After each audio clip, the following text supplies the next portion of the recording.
कलम उठी है बिगुल बजाए चाहूं और ये शोर है तवीब में जो मना रहे वो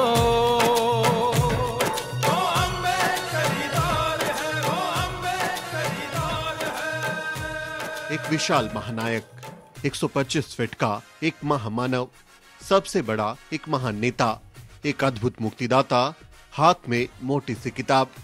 देश के सबसे आइकॉनिक पोज को देखकर कोई भी अंदाजा लगा सकता है कि ये मूर्ति विश्व रत्न बाबा साहब डॉक्टर अम्बेडकर की है। ये तस्वीरें उस महानायक की हैं जिसे आज पूरी दुनिया सलाम कर रही है।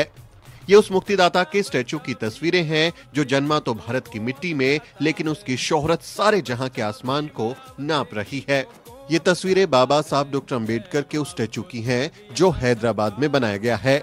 हुसैन सागर झील के आसपास से गुजरने वाले हर शख्स की आंखें इस महानायक के भव्य निर्माण पर ठहर जाती है। तेलंगाना सरकार ने नए सेक्रेटेरिएट के पास बाबा साहब डॉक्टर अम्बेडकर की 125 फीट ऊंची भव्य प्रतिमा बनवाई है। ये भारत में अब तक की बनी बाबा साहब की सबसे ऊंची मूर्ति है। मूर्ति बनाने में तांबे का इस्तेमाल किया गया है। मूर्तिकारों ने कहा कि बाबा साहब के जूते के फीतों से लेकर बाबा साहब के कोट की सिलवटों और हाथ में संविधान की किताब से लेकर डॉक्टर अम्बेडकर के चेहरे के एक्सप्रेशंस तक बहुत ही बारीकी से काम किया गया है ताकि भारत रत्न बाबा साहब का ये स्टैचू देखने वालों की आंखों में बस जाए। इस स्टैचू की खास बात यह भी है कि बाबा साहब के हाथ में जो संविधान दिया जा रहा है उसमें भारतीय संविधान की ओरिजिनल कॉपी भी डाली गई है। यहाँ तक कि संविधान सभा की बहसों को भी इसके अंदर डाला गया है। यानी 125 फीट के बाबा साहब भारत के असली संविधान को हाथों में लेकर खड़े होंगे और भारत को संविधान के मुताबिक एक समतावादी राष्ट्र बनाने की प्रेरणा देंगे। तेलंगाना की चंद्रशेखर सरकार ने इस प्रोजेक्ट की शुरुआत की थी। 125 फीट के स्टैच्यू पर 147 करोड़ का खर्च आया है। सरकार इसे आने वाली 14 अप्रैल यानी बाबा साहब डॉक्टर अम्बेडकर की जयंती पर लॉन्च करने की तैयारी कर रही है।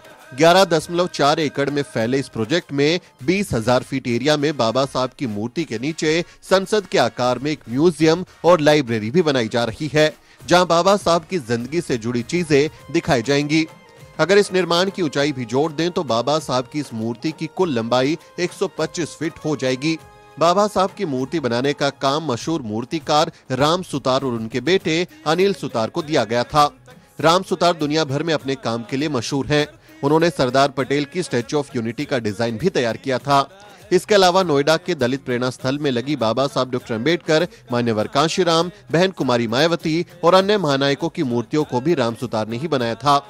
लखनऊ के अम्बेडकर पार्क में लगी मूर्तियां भी राम सुतार ने ही तैयार की थी। अब बाप बेटे की इस जोड़ी ने डॉक्टर अम्बेडकर का सबसे बड़ा स्टैच्यू तैयार किया है। नोएडा में पत्थरों को तराशा गया। हर एक हिस्से को पहले नोएडा के स्टूडियो में तैयार किया गया और उसे हैदराबाद लाकर असेंबल किया गया। मूर्ति के बीच में स्टेनलेस स्टील का ढांचा तैयार किया गया है ताकि वो किसी भी मौसम को झेल सके और आंधी तूफान के सामने डटकर खड़ी रहे। आने वाली 14 अप्रैल को हैदराबाद में डॉक्टर अम्बेडकर का स्टैचू पूरी दुनिया के सामने होगा। सीएम के चंद्रशेखर राव डॉक्टर अम्बेडकर की मूर्ति के सहारे दलित मतदाताओं को भी साधने की कोशिश कर रहे हैं। तेलंगाना में पिछले कुछ महीनों से बसपा के आरएस परवीन जबरदस्त चुनाव प्रचार में लगे हुए हैं।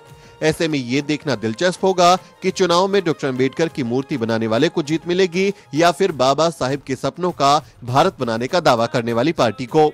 लेकिन चुनावी नफे नुकसान के अलावा डॉक्टर अम्बेडकर की ये विशालकाय मूर्ति जुल्म के खिलाफ डटकर खड़े रहने की हिम्मत सदियों तक देती रहेगी।